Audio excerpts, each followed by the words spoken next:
Hi, my name is Kane and I'm going to show you how to install a heated towel rail onto a plaster wall. For this project you will need a spirit level, a tape measure, a pencil, a screwdriver, stud finder, WALLMATES and screws, and of course your heated towel rail. First step, you'll need to choose the desired position for your towel rail, bearing in mind the height from the ground so your towels don't hit the ground, and also close to power.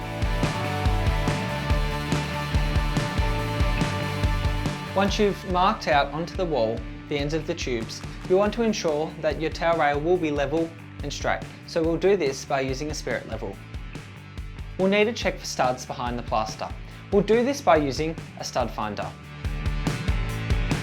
Now we have used the stud finder to locate the studs in the wall, we have determined there are no studs behind the desired location.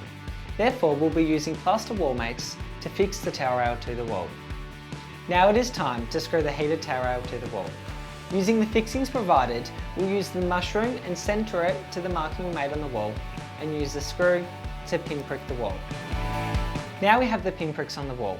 We'll be installing the WALLMATES to secure the heated towel rail. Now we'll be installing the mushrooms using a screw. We'll place the heated towel rail over the mushrooms and use the Allen key provided to do up the grub screws. Now all the grub screws are tight, all you need to do is plug it in and switch it on.